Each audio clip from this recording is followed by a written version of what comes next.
Would you introduce yourself for the record? Your name and DOC number, please. Darrin Hayes, 158805. All right, Mr. Hayes, you appeared before the pardon board in 2018. This process is similar. So I'll read some identifying information into the record and we'll get started with the interview process. So, Madam Chair, yes. Madam Chairman, there is he has indicated that he has family that is on the way here to the facility. So if they do walk in during the hearing, we'll introduce them or notify you at that point. Okay, well, great. Thank you very much. Are they on the ground yet? No, ma'am, not our understanding. They haven't made it to the ground yet. Okay. All right. Mr. Hayes, you're classified as a third felony offender, currently serving a 99-year sentence for first-degree robbery. You were sentenced 1993 in St. Mary Parish. You have a 1994 conviction in Orleans Parish for second-degree murder. You were seen, as I mentioned, by the pardon board in 2018. You received a favorable recommendation that your sentence be commuted to 99 years with parole eligibility after serving 30 years. That was signed by the governor on May 17, 2023. Is that information correct, Mr. Hayes? Yes, ma'am. Your case this morning has been assigned to Mrs. Wise. Would you answer her questions? Good morning. Good morning, Ms. Wise. How's it going? It's all right, Ms. Wise. All right. All right. It was this has been a long time in coming. Yes, granted, and then the governor signed your clemency on May 17th of 2023. Tell us what you want us to know about. How long you been in prison first? Tell us how long you've been in prison on this charge. 29 years. 29 years. And how old are you today? 57. You're age 57. Okay. You do, I'm just stating for the record, you do have a low tiger. What is your trustee status today? Are you a trustee? Yes, ma'am. Minimum 3. Okay. How long you been there? Well, this 23. I got here in 12. I got that in 15 since 2015. So you never lost trustee status when you earned it? No, I received my first trustee status in Angola. I had a trustee status in Angola before I got here, but I ain't never lost. Okay. All right. Because your last write-up was in 2015. And you have 17 DBs in this 29 years. That's commendable. So just say for the record, some of the accomplishments, the top 3 things that you've done in this 29 years in the institution.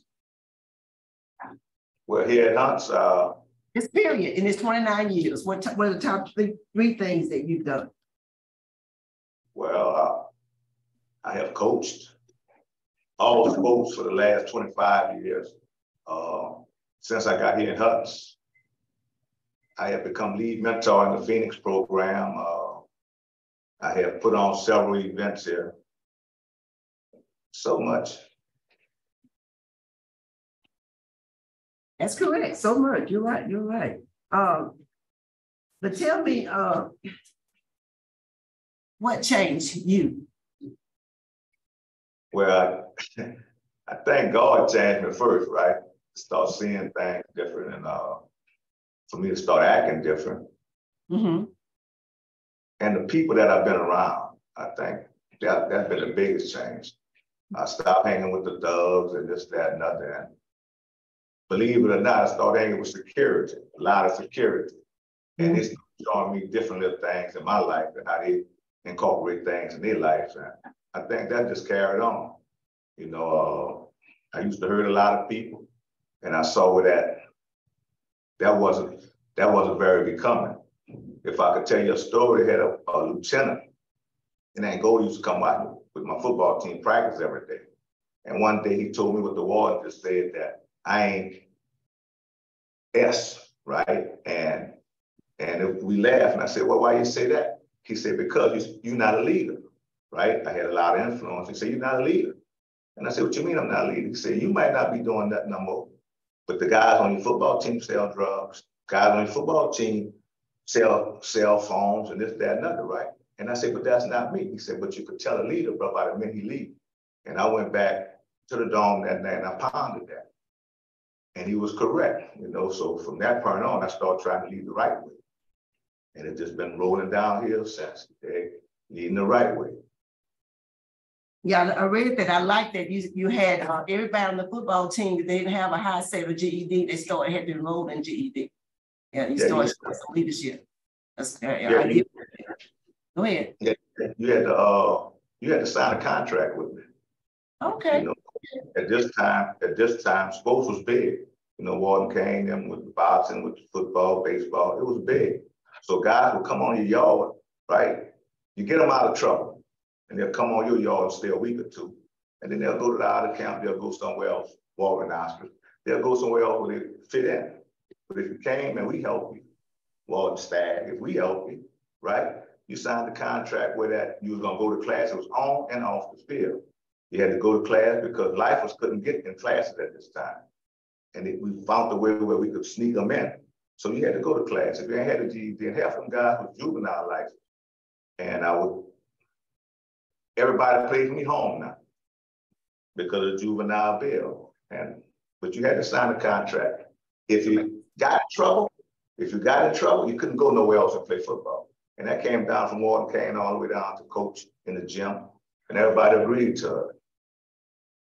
Good. That's good to hear. And some of those things are still in place today. I understand. Well, I don't know. I'm not in Angola. A lot of guys have left. They don't play football no more. So I don't know if they still incorporating that. Okay, I want to take you back to 1993 for let's revisit that man. Because you got out of jail on 10/3 of 93 and you got arrested on 10/5 of 1993. I read in the report that there's one interpretation is that you knew that your daughter's mother was seeing somebody else. And then there's another version of the story that said you didn't know she was seeing somebody else. And it was just a surprise thing. So set the record straight today. I didn't know who she was seeing. Did you know she was seeing somebody? As far as me and Mr. Norton, I didn't know Mr. Norton. I didn't even know his name. No, sir. I know. I asked, did you know that she was seeing someone else? Yes, she hadn't indicated that she was seeing someone else. Yes, ma'am. And well, from that point on, when I got out, I went to get my daughter. And that's where the confrontation went on with me and Mr. Norton. And I ended up shooting Mr. Norton. Been in jail ever since. But I mean, and it was senseless. If I got to put my narration on it, all these years now, it was senseless. It was a senseless death. You know, nothing that happened that night at that door should have caused me to hurt that man. And I'm sorry for that. You know, I regret it. Right now today, every time I pray for my kids, I pray for him. I didn't know he had kids. And this will really kill me, Ms. Wise. When I got into Paris and got his obituary, right? And I'm reading what they're saying. And it's like, he had 3 kids at this time. And I'm like, wow, because I'm high on the kid thing. And I never knew he had kids. I still got the obituary. It's like yesterday, you know, so I tell my kids when we pray together, you dig, I pray for his, you dig, because like we can always be connected, you know. It's 29 some more years ago, but it's just like yesterday to me. It's not like I forgot it, it's well gone, washed up under the bridge or something like that. No, man. Yes, you're right. So my question to you is, that's one of the clouds that's been over your sentence, that you went there intentionally, you had made some threats. I mean, that was just your intention to kill. What do you say to that? No, man. No, man. I went there with 2 of my cousin and my nephew. That's where the weapons come from. The weapons come from them. I ain't bring no weapons over there. I was going there and I picked them up on the corner. And No, no. I know I made some threats. I wrote the letter. That was, you know, I was. Okay, you do admit to making the threats in the letters, okay. Yes, yes, Okay, ma'am. so that part is correct, okay. That's, I just want that cleared up. It's one in my mind. Yes, ma'am. Yeah, I wrote the threats in the letters and this, that, and other. That was, I wrote 100 letters, like, you know, and Yeah, yeah. I never imagined that it would happen like that. You know, I was trying to scare them, you know, that's all that was. You was trying to what? I was trying to scare Sonya. That's all that was. I didn't even know they stayed together. I didn't know I was gonna find them, which I found out in recent years, just the whole story and how it went. And no, I had no intention to find nobody dead when I went there that day. And how old was your daughter at that time? Do you remember? She was about, what, 2.5, 3 years old. Okay. And she saw all that. Your daughter saw all that. Yeah, she saw all that. Yes, ma'am. All right, that's all I have. Thank you for answering my questions. Mr. Rushay. Morning, Mr. Hayes. How are you? How you doing, Mr. Roche? Good. You said you got out of prison. How long had you been in prison when you got out in October? 2 years. So you've been in jail 2 years. And you said you wanted to get your daughter. Yes, ma'am. Yes, sir. Did you have custody of your daughter? No, Star used to bring my daughter up there like twice a month. You know, it wasn't like we ain't had no. Why were you going to get your daughter if you didn't have custody? Well, that was already discussed, that I was supposed to come and get. I hadn't talked to Sonya a couple of times before I actually left to go to the house to get her. And when I last talked to her, she said she was at a cousin's birthday party, right? And I'd come over and get her later that night. Okay. Mr. Hayes. Yes, sir. It's against the law to communicate with the victims. But if you could talk to the victims, what would you tell the Norton family? Well, I will first tell them, sir, that this 29 years is way too late for me to be apologizing to them. I should apologize to them when this first happened. But I was a little immature boy at that time. And man, from the bottom of my heart, you dig, like I said, I carry this pain with me every day too. You know, and I understand their feelings for me. I would just ask them, you know, ask God to one day forgive me if they possibly can.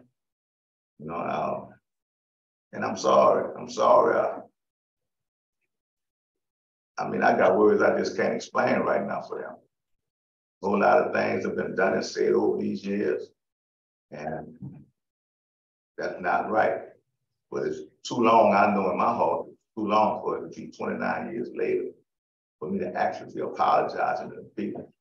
You know, I remember Miss Celestine coming to court like it was yesterday, showing me a picture. And it was a picture of, I think it was her and Don. I didn't know it at the time. And I haven't forgotten anything. I haven't forgotten anything. And I know they hurt me. My family hurt, their family hurt. And I just hope one day we could be friends. It says it's never too late to say, I'm sorry, I'm remorseful, I regret it. It's never too late. Thank you, Madam Chair. Thank you, Mr. Rushay. One word alone, what can you add? Yes, Mr. Renata, you know, first, my heart always goes out to the victims, you know, in these cases, you know, I hate for their loss. Mr. Hayes mentioned that some of the things that he was proud of that he accomplished since he's been incarcerated, you know, but he failed to mention that being the lead mentor of the Phoenix program, what that is. You know, Phoenix program is a behavior management program that's in the cell block. And Darrin, you know, he volunteers to live in the cell block with the mentees to help them through their process. And he's helped a lot of guys. He should be proud of the guys that he's helped out of that cell block that are successful now. So just want to commend him on that and bring that to y'all. Thank you. Do we want to introduce the family members who've just entered the room? Say your name and your relation. Oh, Darrin Matthews and his daughter. Pastor Lionel Roberts of Holy Anointed House of Prayer. Right. And will either of you be speaking on his behalf? Yes. Okay. All right. Well, now's the time to do so. We are ready to hear from you, sir. Okay. Like I said, my name is Pastor Lionel Roberts of Holy Anointed House of Prayer, where I've been pastoring. This is my 24th year. I've known Mr. Hayes pretty much maybe like 40-something years. I've been communicating with him off and on over the years. And there's several programs that we want to implement. God will, you know, if this is successful today and he is released. Some of the programs that he's actually been doing up here at Hunts and things that we want to work on one accord.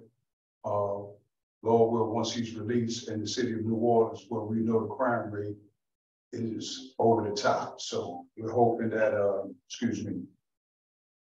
we're hoping that, you know, he can come and kind of right some of the wrongs, you know, and be of assistance to us to help some of these young men in our community. Yes, sir. Thank you so much. And Darrin, would you like to say anything? I'll probably start crying, but I just want to say for the past 30 years that my father been incarcerated, I feel like he has really changed. I always had a relationship with him since I was young, so I always talked to him, and you know, I also heard a lot of the bad stories, but I never let that get to me because I know that my dad is a good person. He's a good man, and he deserved a second chance. And you know, and I also want to say this about my daddy being in jail. I got into law enforcement, so I've been working in Orleans Parish as a deputy sheriff for 11 years now, and I always treat the inmate, you know, with compassion, and I talk to them because I also know how it feels for their family on the outside, you know, and I try to tell them, when you get out, do right, you know, things like that. So part of the reason I got into law enforcement was because of my dad. So, you know, I thought he'd probably say, don't do that, but he says, go for it, go for it. So he said, I met a lot of great deputies, a lot of great rank up here, and he said, you can, you know, achieve things. So I just, you know, hope that everything goes good today. Well, good for you. Thank you for the work that you do. And I appreciate that y'all made it here this morning. Could we hear from the Parole Project, Mr. Myers? Yes, good morning, Terry Myers with Louisiana Parole Project. We're prepared to assist Mr. Hayes in his reentry, utilizing all the resources of our program. He will have our case management. You will have the coaching and mentoring in issues like social norms, consumer skills, financial management and training. He has a very strong long-term support plan, housing. Mr. Hayes is a leader now. He is ready. I think if we could say anything about him beyond all the accomplishments that he's had during his incarceration, all the impact that he's had on the people during his incarceration, he's ready. He's ready to come home. He is ready to be that citizen, that good citizen that he knows he wants to be and should have been. He's got the strong support of Parole Project, strong support of his family. And I would just ask this board to grant Mr. Hayes his parole today. Great, thank you. Okay, we'll hear from the opposition now. I know we have Mr. Kevin Noten. Would you like to go first? Sure.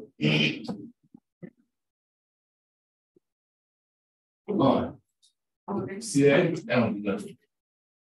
My blood girl, everything. That don't do nothing. He should have thought about that 30 years ago when he ran my brother down the side. He pumped bullets in my brother laying on that ground like a dog. I don't give what he accomplished. It don't do nothing for me. You know, he said that's premeditated. You can't run it exactly you say he was going to do. And I told my brother, now he got killed. I said, brother, it's loose and impressed at you, but get you a gun. But see, for me, I'd have dealt with it. I'd have had him. But my brother was a humble guy. He could have been Martin Luther King. He shot a humble guy down for nothing. For nothing. Purely because he was dating his ex-girlfriend. He came in with that intention. But that don't do nothing for me. I don't do what nobody said on it. That don't do nothing for me. Zero. Nothing. I don't do nothing for me. So I pray y'all leave him right there where he is. Don't let him out. Because I talked to the lady, but was dating his ex-girlfriend. She's afraid of death right now. She's afraid of death. She was born to come. She said, I'm scared. I'm scared. I'm scared. That's what everybody's saying. I'm wrong. But that don't do nothing for me. I don't care who talking, what they say. My brother could have been Martin Luther King. He told me he was Stella this and Stella that. That don't do nothing for me. Nothing. Thank you, sir.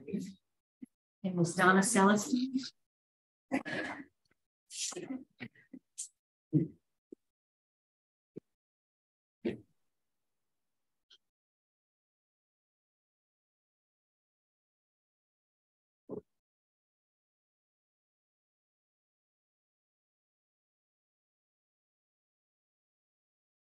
It's the fact that his daughter can sit behind him and have tears in her eyes with the promise that her daddy could possibly be coming home any day now.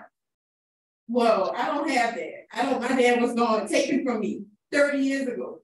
I didn't grow up, I didn't get the privilege of growing up being able to touch my dad. She still was able to go visit her dad whenever she was given a chance. I didn't get that privilege. Also, I did write a letter, but I'm pretty sure you all read the letter. My dad was taken from me October 3rd. His second chance, it was given to him October 3rd, the morning he killed my dad. That was his second chance. And the way he utilized that second chance, 3 days before my brother's birthday, I don't feel any remorse for him. Because as I hear stories, I was 6 at the time. As I hear stories about this man sitting in court during trial, laughing about what happened. My dad begged for his life, just as he's sitting here begging for his. And what did he get? Numerous shots to the head. And I don't feel remorse. I feel that you can sit up here and say what you want, just to get what you want. But once you're back in the environment, you're going to become the same person. And the same as, I'm a nurse as well. I deal with IV drug users all the time. What happens? You can rehab a patient, you can rehab a drug patient. But once they get back into that same environment, they become that same person. I don't believe this is a changed man at all. My son, who's 13, my brother, his grandkids, none of us got the privilege of growing up with my dad. None of us. And I don't feel that I don't even believe that we sitting here discussing it. This was premeditated. He wrote letters home, and for him to sit up here and say that he didn't know who my dad is.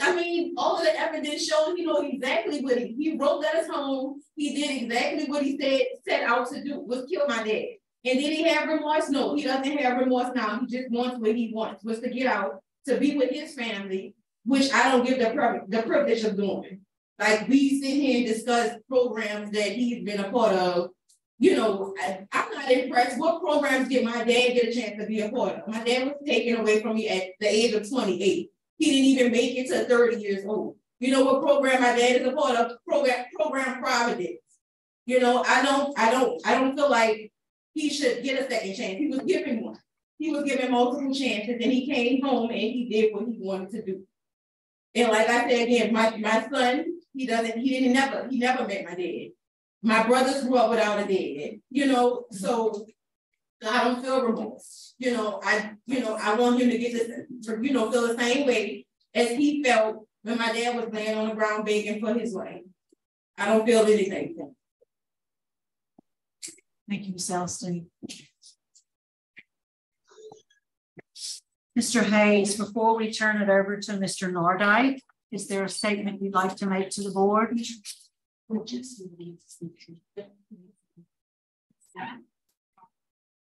Oh, I'm sorry, I missed somebody. Miss Bessie Murdoch would like to speak. I apologize, Mr. Hayes, stand on. My name is Jesse Murdoch, close to the family, and from the beginning. I'm really going to reiterate everything everybody else said. It was premeditated. He said he didn't have any intention to was trying to scare. It didn't happen like that.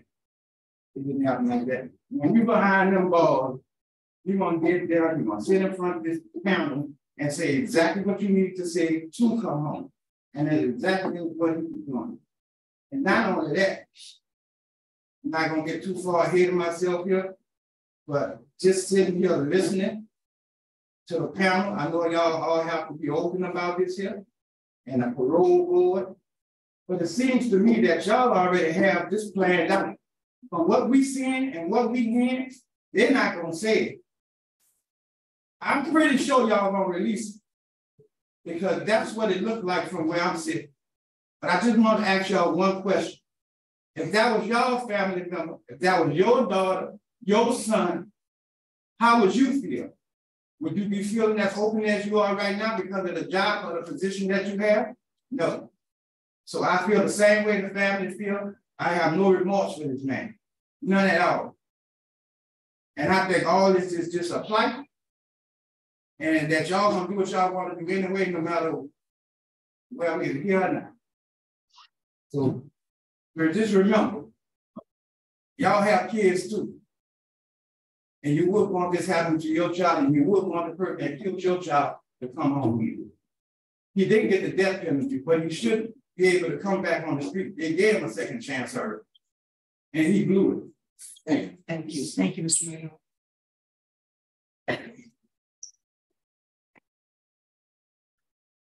All right, Mr. Hayes, is there a statement? Yes, ma'am. To the family, I do have remorse. For the family, I do feel y'all pain.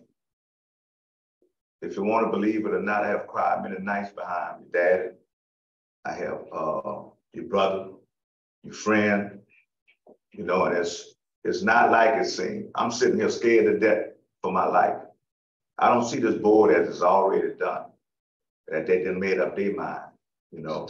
I have no indication of that.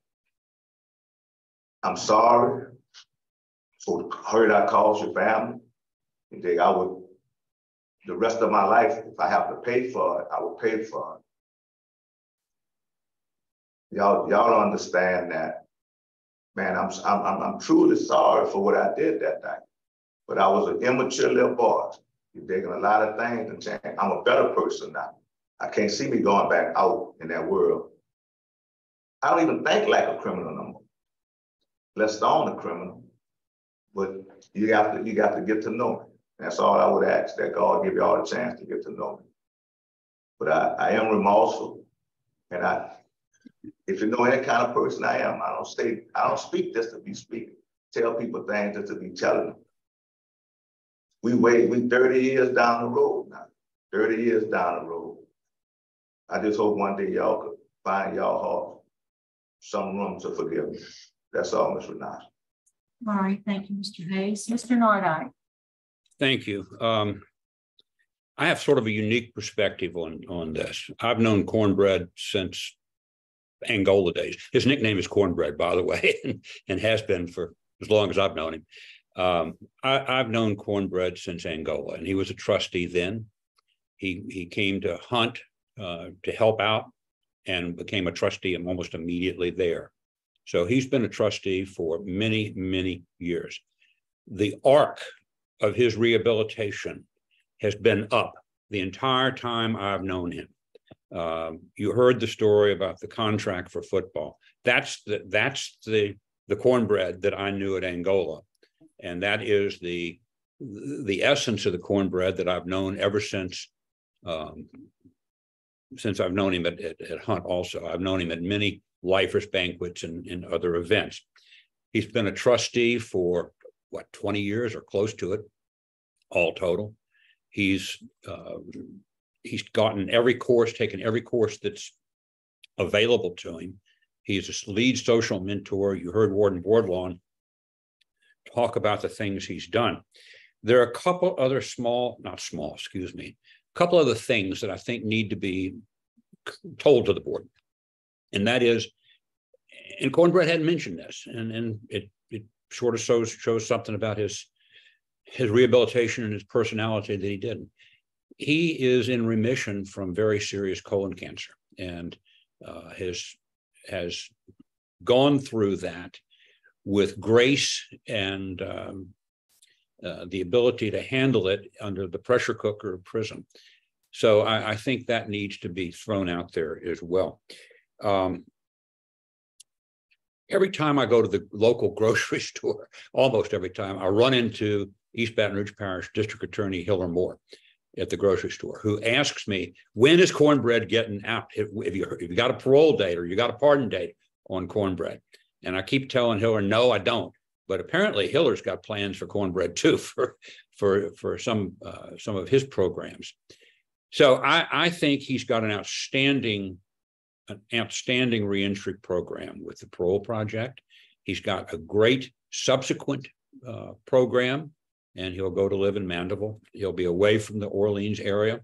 So I would ask the board to grant him parole on whatever terms and conditions the board feels appropriate. But I think after 30 years, it's time. He's done everything asked of him.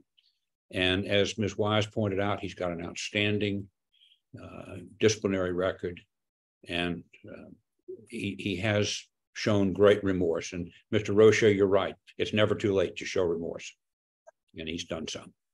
So I would ask for parole for Cornbread for Darrin Hayes. Thank you. Thank you, Mr. Norton. All right. Yes. Mr. Hayes. Yes, ma'am. To the victims' family, my condolences to you. There's just no words. No words for me to express the loss that you've experienced at this man's hands. One of the challenges when I was appointed to the parole board, I'm a retired probation parole officer. The training we got said, look at what they have done since the crime, because the crime doesn't change. And when we look at what you've done since the crime, that's why Louisiana has a full parole enforcement board.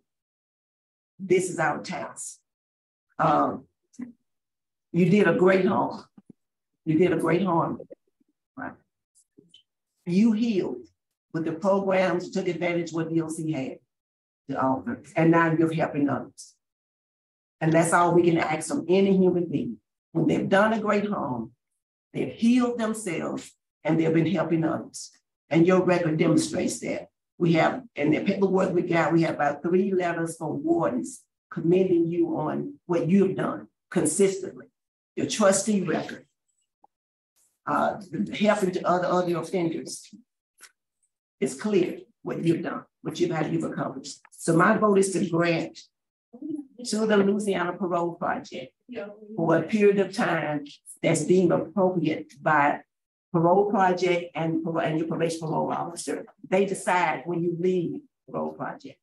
And you are to perform community service 3 months after your release, 8 hours. You're going to do more, but at least at a minimum 8 hours a month of community service 3 months after release. And because the Parole Project is going to meet all the other needs that you have. And you are to have no contact with the victim's family. I know it's a large family. It's a kind of thing where you're in a grocery store and you find that one of them is there, you leave your buggy and come back another time. You give them that space. But that is my vote. Best wishes to you. Thank you, Mr. Rocha. Thank you, Madam Chairman. Mr. Hayes, I especially want to talk to the Norton family. I want to thank you for coming It took a lot of courage. And this process deals with the victims and the offenders. And my job as a victims advocate on this board is to take care of the victims. And Mr. Hayes, I see the writing on the wall. The writing is on the wall. So I'm going to vote to grant your request, but under the following conditions. Condition number 1,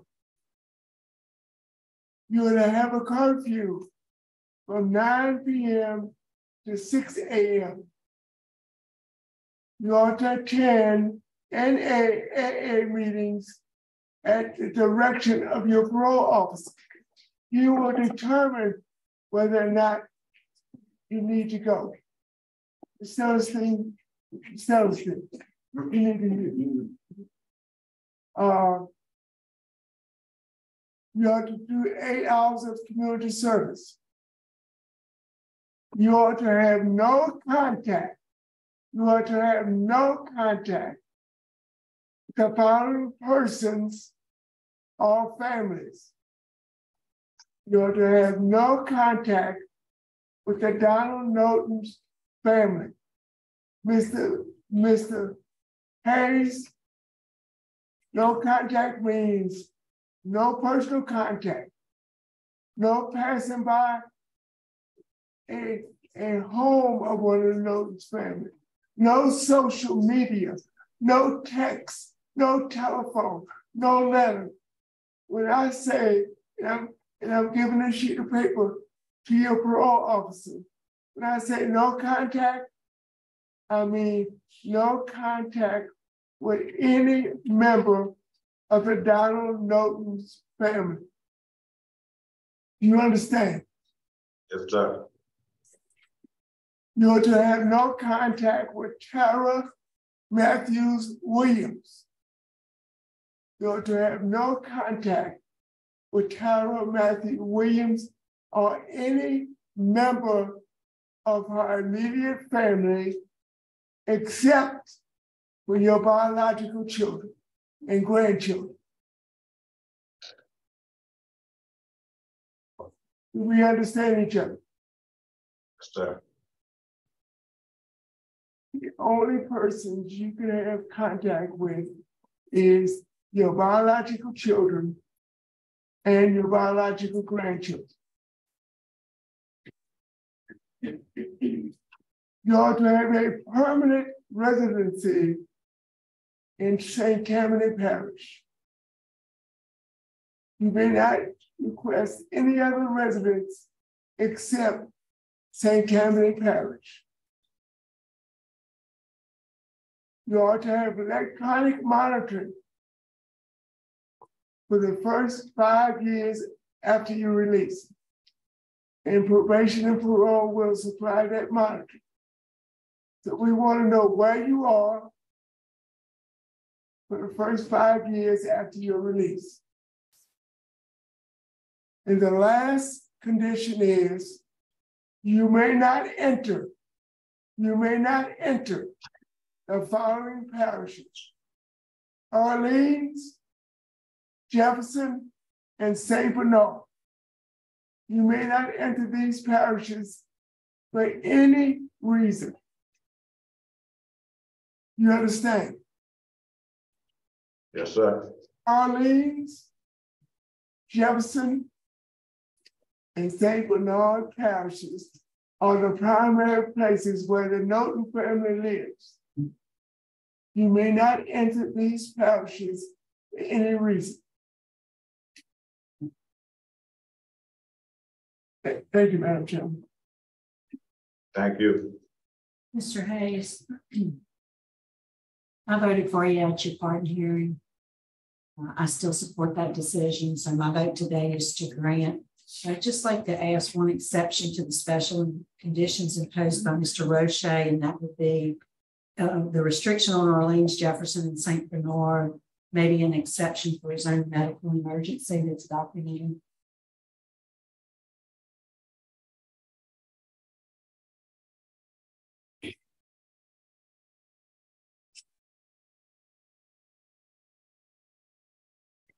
Madam Chairman, there's other places where you can get medical assistance.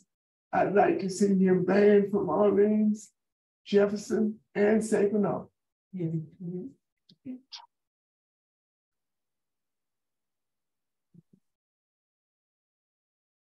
All right, I will concur with that restriction and would ask for consideration maybe at the meeting. So today, Mr. Hayes, your parole has been granted with all the conditions. You'll get a copy of those conditions. Good luck to you, sir. We wish you well.